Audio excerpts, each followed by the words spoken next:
வணக்கம். இன்றைய முக்கிய செய்திகள். புதுச்சேரி காமராஜ் நகர் தொகுதி சட்டமன்ற உறுப்பினர் அலுவலகத்தில் அமைந்துள்ள இலவச அன்னதான கூடத்தில் வழங்கப்படும் உணவை சாப்பிட மக்கள் கூட்டம் அலைமோதியது. புதுச்சேரி காமராஜ் நகர் தொகுதி சட்டமன்ற உறுப்பினர் அலுவலகத்தில் பொதுமக்களின் பசியை போக்கும் விதமாக இலவச அன்னதான கூடத்தை தொழிலதிபர் திரு ஜோஸ் சார்லஸ் மார்டின் அவர்கள் கடந்த சில நாட்களுக்கு முன்பு திறந்து வைத்தார். அன்றிலிருந்து மதிய வேளையில் அறுசுவை சைவ மற்றும் அசைவ உணவுகள் பொதுமக்களுக்கு பரிமாறப்பட்டு வருகிறது.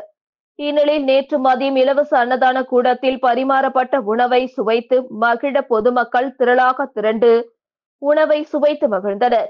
பொதுமக்களின் பசி அறிந்து அவர்களுக்கு இன்முகத்துடன் அறுசுவை உணவை அமைச்சர் ஜான்குமார் மற்றும் அவரது துணைவியார் வழங்கினர்.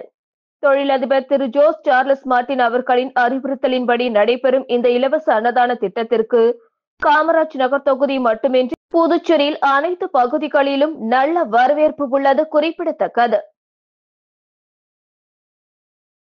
புதுவை காலாப்பட்டு மத்திய சிறையில் நாட்டின் 79வது சுதந்திர தின விழா சிறப்பாக கொண்டாடப்பட்டது. புதுவை காலாப்பட்டு மத்திய சிறையில் நாட்டின் 79வது சுதந்திர தின விழா சிறப்பாக கொண்டாடப்பட்டது. விழாவில் சிறைத்துறை தலைமை கண்காணிப்பாளர் அழகேசன் அவர்கள் தேசிய கொடி ஏற்றி வைத்து சிறை காவலர்களின் அணிவகுப்பு மரியாதை ஏற்றுக்கொண்டனர். சிறை கண்காணிப்பாளர் பாஸ்கரன் அவர்கள் வாழ்த்துரை வழங்கினார். மேலும் சிறையில் புதுவை அரசால் நன்னடத்தை மூலம் விடுதலை செய்யப்பட்ட சிறைவாசிகளின் பாரம்பரிய கலை நிகழ்ச்சிகளும் நாட்டிய சாஸ்திரியாலயா மாணவர்களின் பரதநாட்டியமும் மற்றும் தன்னம்பிக்கை பொம்மலாட்ட குழு நிறுவனர் எலிசபெத் ராணி அவர்களின் கலை நிகழ்ச்சிகளும் பார்வையாளர்கள் அனைவரையும் சிறப்பாக கவர்ந்தது. மேலும் இவ்விழாவில் புதுச்சேரி நம்மாழ்வார் இயற்கை உழவர் சங்கம் ஒருங்கிணை தலைவர் வேணுகோபால், மக்கள் சமூக பாதுகாப்பு சங்க தலைவர் வினோத்குமார், செல்வி, கலை முதியோர் இல்லம் நிறுவனர் கலைவாணி கணேசன், விநாயகமூர்த்தி, பெத்தல், புதிய வாழ்வு சமூக சேவகர் வேஜி தாஸ் மற்றும் பல தன்னார்வ தொண்டு நிறுவனத்தை சேர்ந்தவர்கள் கலந்து கொண்டனர். காப்பீடு செய்யப்படாத கால்நடைகளின் இழப்பீட்டுத் தொகை உயர்த்தப்பட்டுள்ளதாக வேளாண் துறை அமைச்சர் ஜெயக்குமார் தெரிவித்துள்ளார். இதுகுறித்து அவர் வெளியிட்டுள்ள செய்திக்குறிப்பில், புதுவை அரசின் கால்நடை பராமரிப்பு மற்றும் கால்நடை நலத்துறையின் மூலம் செயல்படுத்தப்பட்டு வரும் காப்பீடு செய்யப்படாத கால்நடைகளின் இறப்பு மற்றும் நிரந்தர ஊனத்துக்கான இழப்பீடு வழங்கும் திட்டத்தின் கீழ் இதுவரை காப்பீடு செய்யப்படாத கால்நடைகளின் இறப்புக்கு ரூபாய் 6000 வழங்கப்பட்டு வருகிறது. புதுவை அரசின் 2024 முதல் 2025 ஆண்டுக்கான பட்ஜெட்டில் காப்பீடு இல்லாத இறந்த கால்நடைகளுக்கு வழங்கப்படும் இழப்பீட்டுத் தொகை ரூபாய் 6000 ரூபாய் 25,000 உயர்த்தி வழங்கப்படும் என முதல்வர் ரங்கசாமி அறிவித்திருந்தார்.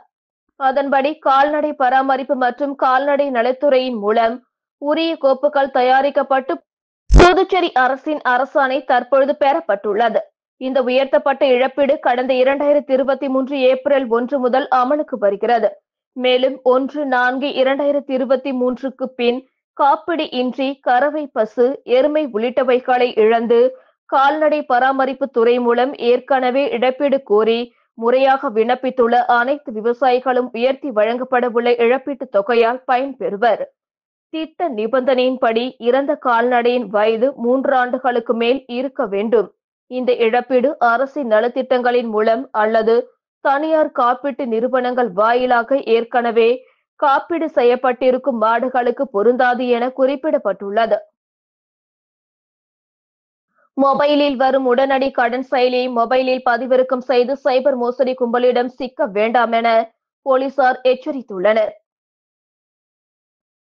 Puducherry cyber crime senior SP Nithya Radhakrishnan கூறுகையில், மொபைல் ஆப் மூலம் உடனடி கடன் மற்றும் குறைந்த வட்டியில் லோன் தருவதாக ஆன்லைனில் பல்வேறு விளம்பரங்கள் வருகின்றன.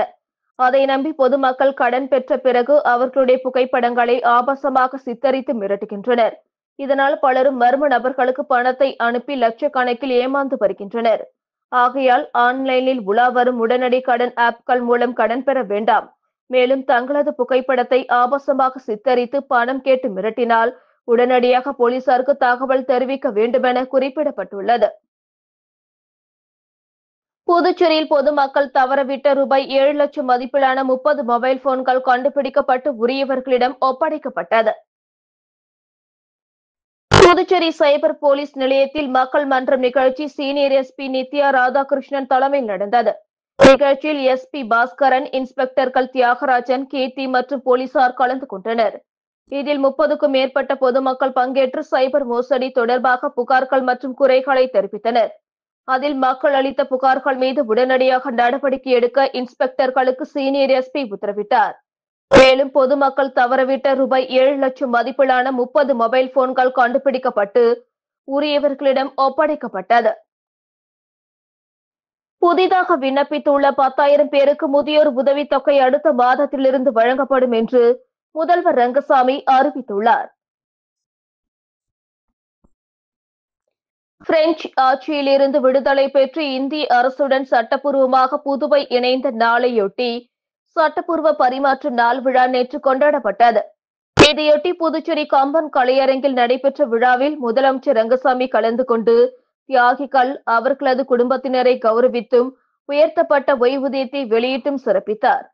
தொடர்ந்து விழாவில் பேசிய முதலமைச்சர் ரங்கசாமி, புதுவைக்கு மாநில அந்தஸ்து கோரி இப்பொழுது போராடி வரும் நண்பர்கள், எம்எல்ஏக்கள், சமூக அமைப்புகளுக்கு என் மனமார்ந்த நன்றியை தெரிவித்துக் கொள்கிறேன். இப்பொழுது மாநில அந்தஸ்து கோரிக்கை வலுப்பட்டுள்ளது. விரைவில் புதுச்சேரி யூனியன் பிரதேசத்துக்கு மாநில அந்தஸ்து பெறுவோம் என்றார். தியாகிகளுக்கு ரூபாய் 12,000 ரூபாய் 15,000 உயர்த்தப்பட்ட ஓய்வூதியம் அடுத்த மாதம் முதல் வழங்கப்படும். அதேபோன்று புதிதாக 10,000 பேருக்கு முதியோர் ஓய்வூதியமும் அடுத்த மாதத்திலிருந்து வழங்கப்படும் என்றார். புதுச்சேரிக்கு மாநில அந்தஸ்து கேட்டு சுயேட்சை எம்எல்ஏ நேரு தலைமையில் இருசக்கர வாகன பேரணி நடைபெற்றது.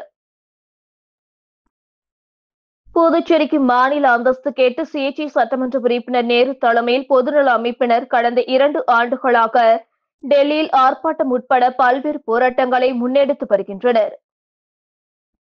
அந்த வகையில் புதுச்சேரிக்கு மாநில அந்தஸ்து கேட்டு சுயேட்சை சட்டமன்ற உறுப்பினர் நேரு தலைமையில் இருசக்கர வாகன பேரணி துவக்க விழா சுதேசி மில் அருகே நடைபெற்றது.